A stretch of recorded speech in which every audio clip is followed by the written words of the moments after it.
장애인 문화복지신문 제295호 제3연 기사입니다. 광명시민 평생학습 장학금 전국에서 주목.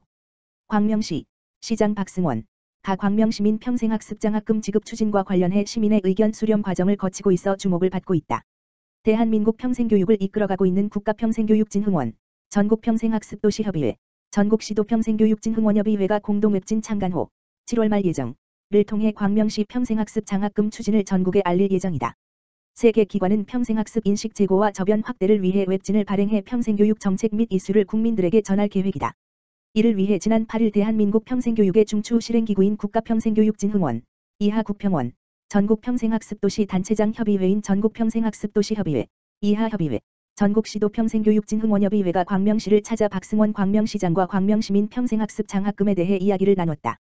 협의회는 이미 유사 제도를 도입해 시행하고 있는 타 시도와는 다르게 광명시가 장학금 지급에 대한 시민 의견 수렴 과정을 거치고 있는 점에 주목하고 광명시민 평생학습 장학금 제도 구성의 취지, 추진 과정, 자치단체장의 철학 등을 창간호에 담을 예정이다. 박승원 광명시장은 그 지역의 정치, 사회, 경제 문제 등 모든 영역에 있어서 변화를 이끌 수 있는 근본적인 힘은 그 지역의 평생학습 체계에 있다며, 이러한 철학을 바탕으로 시민 누구나 적극적으로 시정에 참여하고 개인의 성장과 발전을 이룰 수 있는 기틀을 마련하고자 장학금 정책을 추진하고자 한다고 밝혔다. 광명시는 지난해 2월부터 평생학습 장학금 도입을 준비해왔으며 지급안에 대한 시민의 의견을 수렴하고자 지난해 11월 광명시민 평생학습 장학금 지급 토론회를 개최한 데 이어 올해 3월 온라인 설문조사를 실시하고 6월에는 광명시민 평생학습 장학금 공론장을 열었다. 온라인 설문조사에는 총 2,444명이 참여해 92%가 평생학습 장학금 지급에 찬성했다. 평생학습 장학금 지원 대상과 금액에 대해서는 만 50세에 50만 원 지원을 원하는 시민이 39%로 가장 많았고 만 25세 이상의 20만 원 지원이 36%, 만 30세에 30만 원 지원이 21%, 기타 4% 순으로 나타났다. 75명의 시민이 참석한 광명시민 평생학습 장학금 공론장에서는 지급 대상과 관련해 만 25세 이상 41%, 만 50세 이상 31%, 만 35세 이상 28%의 결과가 나왔다. 광명시는 시민의 의견을 최대한 수용해 평생학습 장학금 지급안을 결정하고 보건복지부 사회보장제도 협의를 비롯해 광명시의회와 협력해 조례 제정 및 예산 편성 등 필요한 행정적 절차를 거칠 계획이다. 광명시 교육재난지원금 10만원 지급 7월 26일부터 신청하세요. 광명시 시장 박승원은 코로나19로 지난해 정상적인 교육 서비스를 받지 못한 초, 중, 고생과 학교 밖 청소년 3만 5천여 명에게 교육재난지원금 10만 원을 광명사랑화폐로 지급한다. 지급 대상은 2020학년도 학사 일정에 근거해 2002년 1월 1일 물결표 쌓인 2013년 12월 31일 생으로 2021년 2월 28일 24시 기준 주민등록상 광명시 거주자이다. 이달 26일부터 9월 25일까지 온라인과 동행정복지센터에서 신청할 수 있으며 지급되는 광명사랑화폐는 12월 31일까지 사용할 수 있다. 온라인 신청은 인터넷 독.코너카우드.co.kr/4120/1에서 광명사랑화폐 카드가 있는 지급 대상자, 청소년의 세대주가 하면 된다.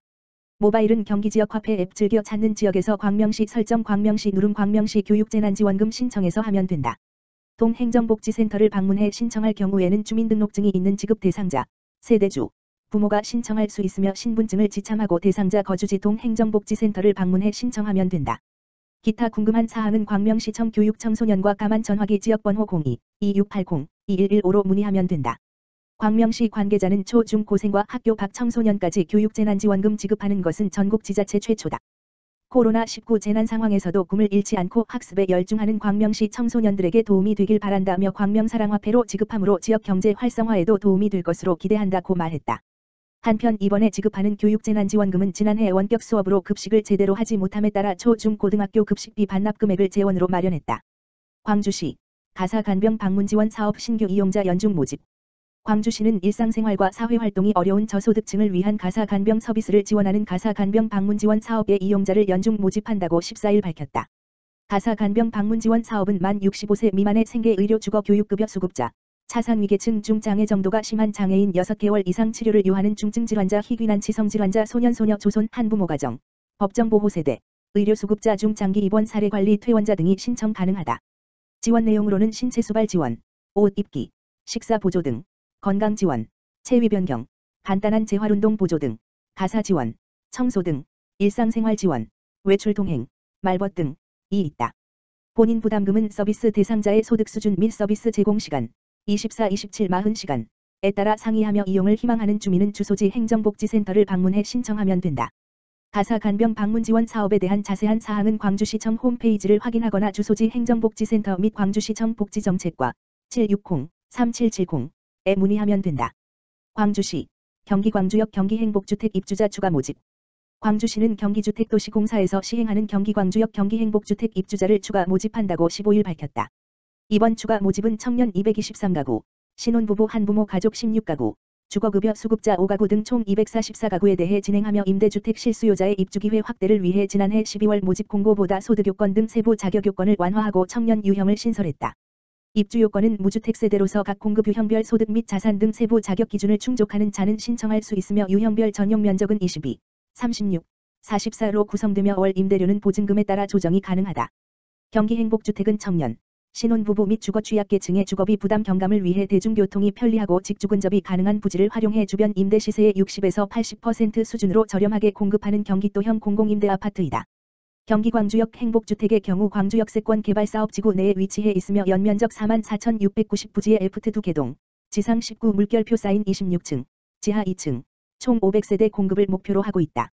올해 11월 입주를 목표로 공사 중이며 인근에 경강선 경기광주역 지하철역이 있어 뛰어난 주거 및 교통 여건을 갖추고 있다. 청약 접수는 오는 20일부터 22일까지 경기주택도시공사 임대주택 청약센터, 인터넷 접수를 통해 신청 가능하며 apply.gh.or.kr 고령자를 위해 현장 대행 접수를 병행한다. 세부 입주 자격과 임대 조건 등 자세한 내용은 입주자 모집 공고문 경기주택도시공사 청약센터를 통해 확인할 수 있으며 기타 문의사항은 GH 콜센터 1588-0466 및 행복주택 홍보관, 지역번호 031-216-7840을 통해 문의하면 된다. 구리시 교문 1동, 쿨 물결표 쌓인 한여름 지내세요 선풍기 전달 행사 가져. 구리시, 시장 안승남, 교문 1동은 15일 교문 1동 지역사회보장협의체, 위원장 구경자, 관계자들과 함께 저소득 독거 어르신, 중증장애인 등 무더위 취약가구 15세대의 선풍기를 직접 전달하는 시간을 가졌다. 구경자 위원장은 이번 냉방용품 지원을 통해 어려운 이웃들이 보다 시원한 여름을 보낼 수 있으면 한다며 앞으로도 취약계층을 위한 다양한 봉사활동을 펼쳐 나가겠다고 말했다. 안승남 시장은 코로나19로 어려운 시기에 폭염으로 더더욱 힘든 상황이지만 어려운 이웃을 위하여 다양한 사업을 추진하고 있는 교문 1동 지역사회보장협의체 위원과 명예사회복지공무원 분들께 감사드리며 앞으로도 민관이 협력하여 구리시민 모두가 행복할 수 있도록 소외계층을 위한 사업을 지속적으로 추진하겠다고 전했다. 한편 교문 1동 지역사회보장협의체는 취약계층이 무더위를 건강하게 이겨낼 수 있도록 지난 2019년부터 3년째 CMS 후원금을 통해 교문 1동 지역복지 특화사업인 쿨한 여름 지내세요 사업을 진행 중으로 선풍기 전달 행사를 비롯해 경기행복마을관리소와 연계하여 창문과 현관문의 방충망 설치 작업도 함께 진행하고 있다. 구리시 노인상담센터, 경기도 어르신 인생노트 사업 추진. 구리시, 시장 안승남, 노인상담센터가 경기도에서 추진하는 경기도 어르신 인생노트 사업의 수행기관으로 6월 선정되었다고 밝혔다. 경기도 어르신 인생노트 사업은 65세 이상 어르신을 대상으로 나의 인생 그래프 그리기, 남은 생애 바람 나누기, 내 장례식 기획 등을 통해 책자 형태 인생노트를 완성하는 웰다잉, 품위 있고 존엄하게 죽음을 맞이하는 일, 사업으로 어르신들이 살아온 삶을 정리하고 주체적으로 미래를 준비하며 건강하고 가치 있는 노년의 삶을 영위할 수 있도록 지원하는 사업이다. 구리시 노인상담센터는 경기도 어르신 인생노트 사업을 오는 8월 말까지 20명의 어르신을 모집해 9월부터 11월까지 운영할 계획으로 웰다잉, 교육과 더불어 어르신 특성을 반영한 다양하고 독창적인 형태의 인생노트 작성 프로그램을 기획하고 운영하며 참여 어르신이 개인 소장할 수 있도록 어르신 인생노트를 제작해 드릴 예정이다. 안승남 시장은 참여하는 어르신 모두가 웰다잉에 대해 알아보고 미래를 준비하고 건강하고 가치 있게 본인이 살아온 삶을 정리하면서 앞으로의 삶을 영위할 수 있도록 시가 적극적으로 지원해 드리겠다고 전했다. 안승남 구리시장, 온라인 학교 간담회 개최 행복한 교육도시 조성. 구리시, 시장 안승남은 14일부터 오는 9월까지 관내 32개 초중고 학교장과 학부모 간담회를 을 통해 온라인으로 진행한다. 민선 7기 취임 이후 올해 4번째로 진행되는 이번 간담회는 함께하는 행복한 교육도시 조성을 위해 학교 현장을 방문하여 시 행정의 주요 사항을 홍보하고 학교 현안 사항을 논의하고자 기획된 것으로 코로나19 거리두기 4단계 격상에 따라 비대면으로 진행된다.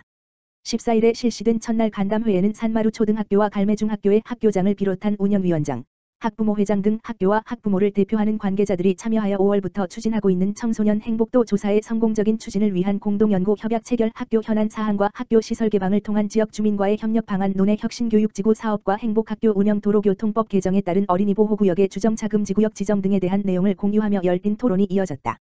또한 아이들 안전을 위한 주정차 단속 카메라 설치, 갈매도서관에 조속한 개관 등의 건의 사항과 교실 부족 문제 해결을 위한 모듈러 학급, 임대형 이동식 학교 건물, 이동형 청소년 수련관 등 다양한 아이디어와 의견도 제시됐다. 안승남 시장은 하루빨리 코로나19 대유행이 종식되어 직접 얼굴을 보며 이야기를 나눌 수 있기를 바라며 이렇게 학교 관계자들과의 대화를 통해 구리시 청소년을 위한 좋은 아이디어를 얻어갈 수 있어 매우 뜻깊은 자리였다며 구리시에서 할 수 있는 것은 하고 교육청과 협력해야 하는 부분은 협의하여 오늘 나눈 사안들을 촘촘히 잘 챙겨나가겠다고 말했다.